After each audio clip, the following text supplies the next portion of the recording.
This is Digital Trends Live. I'm Greg Nibler, and it is Friday, which means it's time for another edition of Tech Briefs, where I am joined by Ken Young, the technology editor for Flipboard, to recap some of the biggest stories in tech from the week. And first off, Ken, hello. How you doing? Hey, Greg. Nice to see you again. Good to see you, too. Let's talk about what's been going on this week. Definitely gaming has been huge, and I think to start off, let's talk about Microsoft's event with Xbox, where we finally got to see at least some amount of actual game footage being played with the Xbox Series X, the console that's going to be coming out later on this year, which I thought was a really great showcase of it. And it was third-party games; it wasn't their original games, but we did actually finally get to see something, and I thought it was a really good showcase of it. You know, getting to actually watch some of these, like Valhalla and some of these other brand new games being played in person. Right, and look, Microsoft is literally dragging this out until the end of the year when the Xbox Series X comes out. They're basically letting it trickle out until the very end when we actually figure out how much are we going to have to cough up in order to actually buy this new console. They're ahead of Sony PlayStation, the PS5. In terms of what we know about it so far, but so far this is going to be the first showcase. What we've seen this week in terms of what can we expect in terms of the gameplay, right? You're talking about Assassin's Creed Valhalla. You're talking about there's a bunch of horror and a bunch of mystery movies. They teased Madden. The latest Madden one. So there's a lot of interesting games that are coming out of this in terms of, as you mentioned, third party. So, but what'll be interesting is in what's going to happen in the summer when they have their next showcase, when they start talking about unveiling their games. Microsoft unveils their games, including the next version of Halo, which I'm pretty sure everyone really wants to play. And then at the end, it's like, right. Okay, it's the holidays. Take my money, Microsoft. Give me this game console. But what's notable about this, I mean, so far Microsoft's the pandemic has really messed up everyone's schedule, understandably. So this is the first event for Microsoft of the year where they don't have an audience to kind of really give that positive or negative reaction in terms of their gameplay. So as you watch this live stream, or this pre-recorded event, where you're talking about giving sneak previews about Assassin's Creed Valhalla, there was no reaction, so it's kind of it felt like there was something missing. But you still, as you were watching, you're like, right. Okay, this is something really, really interesting. I want to go ahead and learn more and maybe even buy it. Yeah, I mean, I think just for them doing it, like you said, they're going to drag it out all year. But I mean, why not? They can, because it's not supposed to come out until later this year. One thing that I think is really interesting when it comes down to this, and I know it's interesting a lot, but seriously, when it comes to the PlayStation side of things, this has been bothering me for a while. Where is the PlayStation 5? Why have we not seen anything? Why are they being so quiet while Xbox is going forward with all of this? What does that mean for their production? I think that's kind of the telling thing, really, when it comes down to it, is Xbox is out there showing something. PlayStation's not. They're both supposed to come out at the same time, and what does this mean going forward? We'll have to see, if there's an answer, but definitely Xbox plans to keep on having these live streams going on for a while. In July, they're going to be showcasing Halo, I believe, and some of the more original games. But pretty cool that they did that, so I at least appreciate that, getting to see something. Going on from Xbox, let's talk about Switch. There are so many people buying Switches. A lot of people, actually. And sales of the Switch are up 33% from last year. Not surprising, especially with the whole pandemic going on. Everybody kind of rushed out. There was even a shortage for a while of them. But so far, yeah, sales up 33%. And I think in large part, a big push for that has been Animal Crossing New Horizons, which is a complete phenomenon all of its own right now. There's so many different people playing that and people getting involved with that. And that even sold 11 million copies in 11 days. Ken, do you have a Switch? So I actually do not have a Switch. I've been trying to get a Switch, but I am one of the many that have succumbed to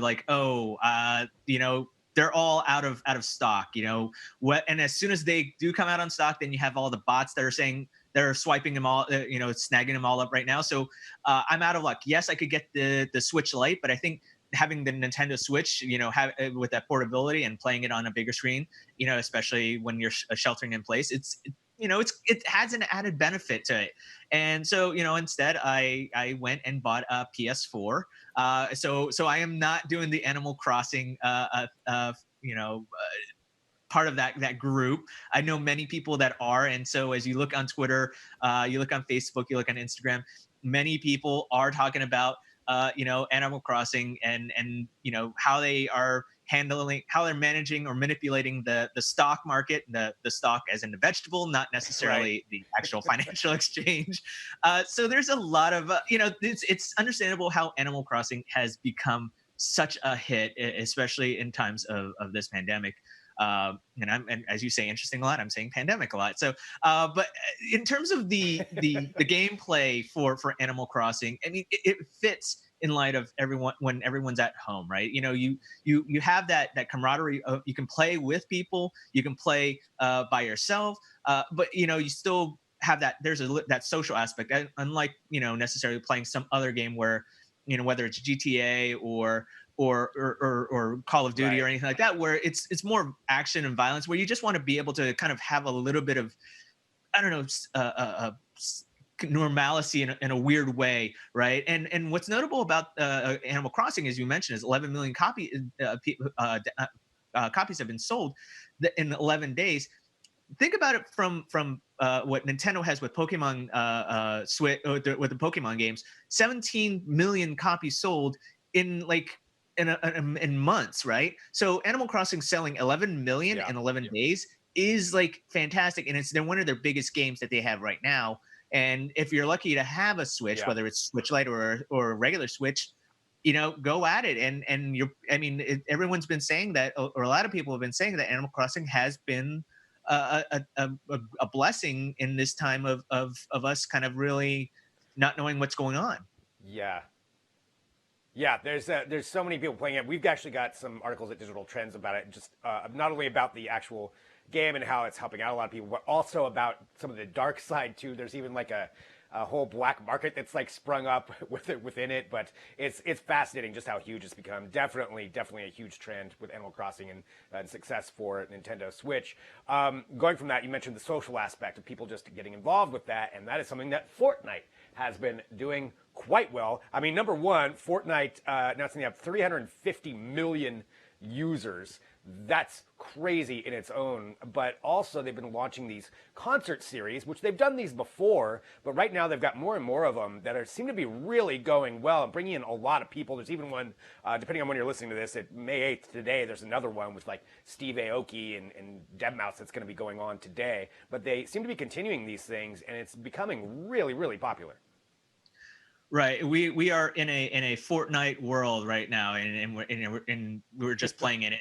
And this is the truth. We people are looking for having social engagement in any way they can, and being able to play along, shoot at each other, and have fun, while also getting that, expanding and doing other forms of entertainment, including in basically having watching concerts with your friend in a less in a fashion where you're not all in a same Zoom or a Google Meet or a Microsoft Team Hangout or whatever. Like, this is actually some similar to what you would have, but in a virtual world.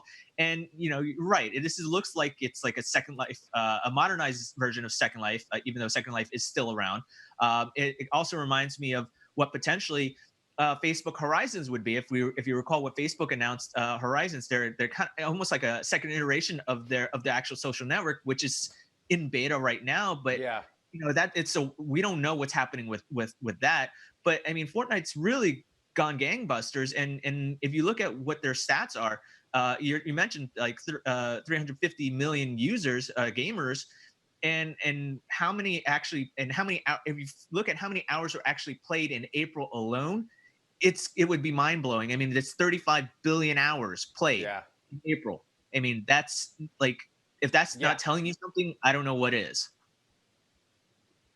Right? Yeah, I mean, just so many people involved in there. You mentioned Facebook Horizons. I still think that original launch commercial is cringe-inducing, but the idea, is right there, and that people are looking for some ways for social interaction. That's why Fortnite and Animal Crossing is doing so well. I mean, not that they weren't doing well before that, but just with this added on top of it, and it'll be interesting to see what other companies will try to go after this market as well. Will Facebook make another push or somebody else? It's all fascinating stuff. Ken, I want to say thank you, number one, for joining us here, and I also want to remind everybody that we have a podcast version of this. There's an audio version of Tech Briefs that you can subscribe to wherever you get podcasts. So go there and download these. We keep you up to date with everything. Ken, as always, good to see you, and I'll talk to you next week. See you next week.